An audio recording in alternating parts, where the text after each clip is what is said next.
D'abord sur les aspects, commençons par parler des aspects DHCP, en fait.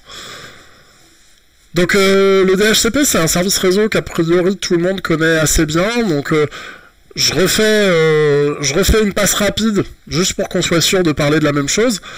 Le DHCP dans un réseau, que ce soit un réseau local ou un réseau tendu, c'est le protocole d'attribution des adresses IP. C'est-à-dire que soit on fait de l'IP fixe machine par machine, soit on dédie un service précis, on lui laisse accès à des plages en fait d'adresses disponibles, et ce service il va être chargé de distribuer les IP sur les différentes machines de mon réseau. C'est le principe même d'un DHCP. Des services DHCP, je peux en avoir un sur un ensemble de réseaux, je peux en avoir un par sous-réseau, mais l'idée c'est ça, c'est comprendre que c'est un service d'attribution d'IP, plus spécifiquement c'est un service d'attribution de IP plus masque. Sachant que ça peut être de l'IP dynamique, par exemple, si vous prenez un Wi-Fi public, on va avoir 50 machines qui se connectent sur ce Wi-Fi public et un DHCP qui a 200 IP disponibles. Donc dès qu'une nouvelle machine se connecte, il distribue une IP spécifique, mais j'ai pas d'association directe, une IP, une machine. Les IP sont évolutives. Et à l'inverse, dans un DHCP, je peux faire de l'association statique en disant, une adresse MAC précise de mon réseau, j'associe une IP spécifique. C'est par exemple ce qui me permet de faire de l'alias direct quand j'ai des serveurs, quand j'ai des services précis, permettre de garantir qu'une machine aura toujours la même IP, et ça, en termes de configuration, ça facilite un certain nombre de choses. Ça, c'est le service DHCP, je pense que vous le connaissez à peu près tous. Pour rentrer dans le détail, un DHCP, donc le mode de fonctionnement du DHCP, c'est basé sur une norme, qu'on appelle la RFC 2132, je vous passe le détail de son contenu. Par contre, il y a une chose qui est intéressante sur le fonctionnement du DHCP et qu'on va venir utiliser en termes de sécu, c'est comment ça marche. En fait, l'attribution d'une IP dynamique en fonction du DHCP, ça fonctionne sur une association sur 4 requêtes. D'abord, ma nouvelle machine se connecte à mon réseau, et elle va broadcaster une requête qu'on appelle un DHCP Discover. Dans la mesure où elle n'a pas d'IP, où elle connaît pas l'adresse du DHCP de mon réseau, tout ce qu'elle peut faire, c'est broadcaster. Donc en gros, elle arrive dans une pièce, elle dit salut tout le monde, je cherche le DHCP, littéralement. Je cherche le premier DHCP qui sera capable de me répondre et de m'attribuer une IP. Du coup, cette requête-là, elle est broadcastée sur tout mon réseau. Et du coup, à partir de là, mon DHCP, il récupère cette requête, et il dit, moi je suis un DHCP, je suis capable de répondre à cette demande d'adresse, donc, parmi tout mon panel d'adresses disponibles, je vais en prendre une, que je vais mettre de côté, et que je vais proposer à la nouvelle machine. Autrement dit, je regarde ma plage, qui va aller, mettons, des IP 1 à 50, et je vais dire, voilà, la première disponible, c'est la 42, je réserve la 42 pour la machine qui vient d'arriver. Donc je lui propose ce qu'on appelle un DHCP offer. Le DHCP offer, il est envoyé à la nouvelle machine directement. La nouvelle machine, elle récupère ce DHCP offer, et à ce moment-là, via une troisième requête, elle fait une request en disant, oui, je valide, en fait, je fais un requesting sur l'IP qui m'est proposé pour valider que je la prends. Donc, une fois que cette requête, elle est récupérée par le DHCP acte que la nouvelle machine a bien l'IP qu'il avait réservé, il sait que la nouvelle machine a l'IP 42, et il lui envoie juste un hack pour dire, ok, c'est bon, ta requête est validée, tu as bien l'IP 42, tout est bon. Donc, j'arrive, je demande, en m'adressant à tout le monde, le DHCP me répond, je valide la proposition du DHCP, et ensuite le DHCP me valide que la requête a été traitée correctement. Voici comment ça fonctionne, le mécanisme de base d'un échange DHCP. Le truc, alors je reviens sur les aspects installation après, mais le truc c'est que sur DHCP, une des attaques les plus connues, c'est l'attaque de DHCP Starvation. Le principe du DHCP Starvation, en fait c'est une attaque DOS, donc c'est une attaque par déni de service standard, mais appliquée à la sauce DHCP. Le principe est simple, c'est entre la requête... Oui, exactement, le client envoie un broadcast, mais uniquement sur le port 67. Par contre, il envoie à toutes les IP disponibles sur le sous-réseau. Et le principe, ce qu'on voit sur le mécanisme, c'est que entre l'offer et la request, en fait, il y a un moment où l'IP 42, elle est réservée, mais elle n'est pas attribuée. Ça veut dire que tout le délai que j'ai entre la réception de mon discover et l'envoi du DHCP ACK, l'IP42, elle est réservée, mais pas définitivement attribuée. Et ben, la DHCP Starvation, c'est très simple. Ça consiste tout simplement à submerger un DHCP de request pour qu'il réserve toutes les IP disponibles de sa plage. Et du coup, dans la mesure où toutes les IP disponibles de la plage sont bloquées et sont réservées, et où les machines demandeuses n'envoient jamais une request pour valider cette réservation, les IP du coup du DHCP deviennent réservées pendant un temps suffisamment long pour que si j'ai à un moment donné une nouvelle machine qui se connecte à mon réseau, il n'y a plus d'IP disponible sur la plage, et donc la machine n'aura pas d'attribution d'adresse et va être rejetée du réseau. Ça me permet de faire deux choses. Premièrement, ça me permet... Oui, justement, j'y viens sur le DHCP spoofing. Première chose, ça me permet d'invalider l'inscription d'une machine sur mon réseau, puisque j'ai fait du requesting partout. Et la deuxième chose, c'est que je peux aussi, du coup, en utilisant des DHCP parallèles, répondre à la nouvelle machine qui se connecte. C'est-à-dire que si j'ai un DHCP sur mon serveur, sur mon réseau, mais que ce DHCP n'est plus capable de répondre, parce que toutes ces adresses sont bloquées, toutes ces adresses sont réservées, eh bien, j'ai juste sur mon réseau à mettre en place un deuxième DHCP qui, lui, va répondre à la place du premier en assignant d'autres adresses, et ça va me permettre, par exemple, d'assigner une IP spécifique, d'assigner une adresse spécifique, ou de spoofer l'adresse IP d'une machine en utilisant un DHCP pirate.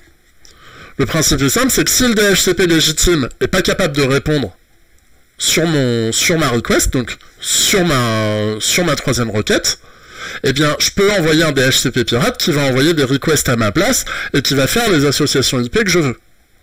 Il faut bien comprendre que le DHCP, il fait les associations IP du réseau, mais c'est pas lui qui est garant de la cohérence, c'est-à-dire que c'est pas le DHCP qui vérifie s'il y a des conflits d'IP ou pas.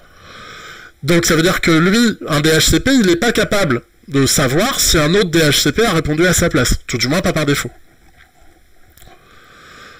Du coup, hop là, comment ça marche ? C'est assez simple. J'ai ma node qui envoie un discover sur mon switch qui broadcast à tous les DHCP de ma zone. Une fois que mon switch broadcast à tous les DHCP de ma zone, mon mauvais et mon bon DHCP vont faire une offre tous les deux. Dans la mesure où ils font une offre tous les deux, si mon mauvais DHCP est plus rapide à répondre, donc typiquement s'il a des IP disponibles alors que le good est submergé, eh bien c'est bien à mon DHCP pirate que ma machine va envoyer une request, et c'est bien à auprès de mon DHCP pirate que ma machine va récupérer une IP. Donc autrement dit, cette notion de DHCP Starvation, c'est justement ce qui me permet soit d'exclure une machine d'un réseau, soit de faire de l'association sur une mauvaise IP.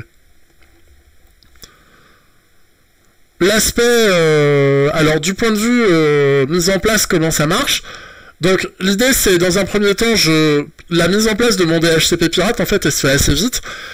Je prends une machine sur laquelle j'active l'IP forwarding, sur laquelle je me crée une route pour récupérer une IP vers la passerelle standard de mon réseau, et ensuite, tout va se passer via un outil qui s'appelle Metasploit. Donc Metasploit, pour ceux qui connaissent pas, c'est un framework d'outils de pentesting, en fait. Et globalement, entre autres outils de pentesting, Metasploit il permet de paramétrer et d'utiliser un certain nombre de requêtes réseau, un certain nombre de services réseau. Et je vais, en fait, via Metasploit, donc sur mon réseau, je vais mettre en place un DHCP. Donc, mon DHCP sur Metasploit fait quoi ? Je lui donne l'ensemble de ma plage, je lui donne éventuellement l'adresse d'un DNS, je lui donne le masque de mon réseau, etc. Bref, je paramètre mon DHCP pirate dans Metasploit. Et une fois que j'ai fait ça, sur une autre machine, je vais utiliser une autre machine de mon réseau, et je vais utiliser un outil qui s'appelle Pig, et Pig, c'est très simple, il envoie le plus grand nombre possible de DHCP Discover. En fait, il spamme des DHCP Discover sur un réseau. Eh bien, en faisant ça, je vais pouvoir spammer mon DHCP standard, Et dans la mesure où je viens spammer mon DHCP standard, bah c'est mon DHCP pirate sur mon réseau qui va prendre le relais et qui va faire de l'attribution d'IP sur ma machine. Du coup, ça on le disait, ça permet de faire du spoofing, ça permet d'exclure une machine, ça permet globalement de mettre out le fonctionnement de mon DHCP légitime.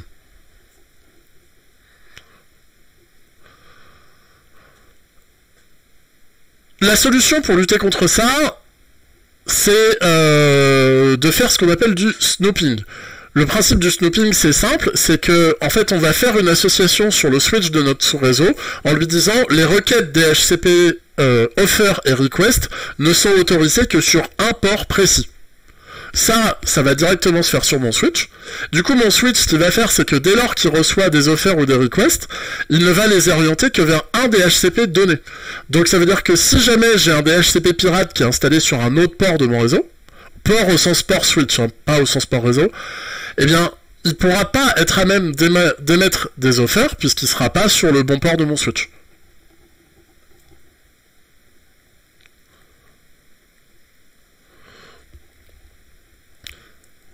La solution aussi, sur certains cas, bah, c'est tout simplement de faire de l'association statique.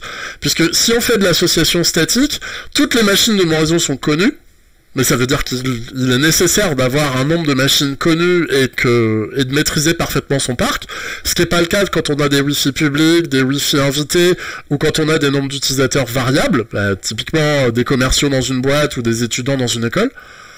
Donc des gens qui sont pas mal en mouvement et qui ont besoin d'être connectés, on va dire, en mobile. Mais globalement, voilà, une solution qui peut au moins partiellement répondre au problème, c'est de faire de l'association statique. Parce que l'association statique, elle est simple, c'est il n'y a pas cette notion de réservation de plage, puisque une IP est dédiée à une machine, et je connais exactement les machines que j'associe sur mon réseau. Pour faire de l'association statique, c'est assez simple. Hop. Si je prends bah, par exemple le fichier de configuration de mon DHCP, donc qui est dhcpd.conf par défaut sous Linux, ce que je retrouve ici, hop là, ce que je retrouve ici, c'est l'ensemble, c'est un ensemble d'associations entre des Mac et des adresses IP. Donc là, moi, c'est sur un DHCP que j'ai sur un réseau local à la maison, donc où je me suis fait un réseau local avec des Raspberry, ce genre de choses. Et là, du coup, bah, l'avantage de ça, c'est que je connais exactement les IP des machines que je veux voir identifier, et en parallèle de ça, dans mon réseau, je me suis aussi prévu une plage dynamique. Comme ça, au moins les machines dont je veux être certaine qu'elles puissent être capables de se connecter, elles ont des associations statiques, donc elles sont protégées de cette notion de spoofing, puisque personne ne peut venir réserver leur IP à leur place.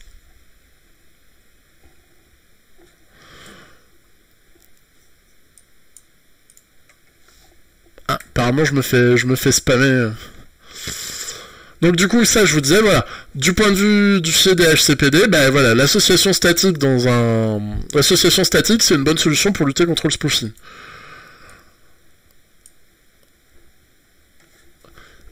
Ce qui est possible aussi dans la configuration d'un DHCP, c'est de faire du waitlist et du blacklist. Waitlist, ça va être ce que je vais pouvoir faire, par exemple, c'est déterminer toutes les Mac qui dépendent d'un constructeur ou qui dépendent d'un filtre particulier. L'avantage de faire ça, bah, c'est que toutes les Macs qui vont correspondre à mon pattern pourront avoir des IP dynamiques, mais le jour où j'ai une IP qui vient de l'extérieur, ces requêtes seront rejetées. Blacklist, du coup, fonctionner en blacklist, c'est le principe, c'est simple, bah, c'est j'ai un set d'adresses IP fixe, un set de machines connues, et à partir de là, si je fais pas partie du set de machines connues, je suis sorti. S'il y a une histoire de bail, c'est-à-dire qu'une IP elle est valable pendant un certain temps, et dans la configuration de mon DHCP, justement, je peux le temps de réservation d'une IP, je peux agir dessus. Dans les paramètres que j'ai dans mon fichier ici, je peux venir paramétrer et spécifier le temps de timeout maximum. Mais là, par exemple, moi, mon timeout maximum, je l'ai mis sur 1 heure. Ça veut dire qu'une IP, elle est valable 1 heure. Mais le problème, c'est que si l'IP est valable 1 heure, ça veut dire que la réservation est valable 1 heure aussi. Donc le problème est simple, c'est que si je réduis le temps, bah ça oblige mes machines légitimes à sans cesse faire des requêtes pour renouveler leur IP. Mais à l'inverse, bah, si j'allonge le temps, bah, ça veut dire que mon IP, au moment où elle est réservée, elle peut être réservée sur un temps très long.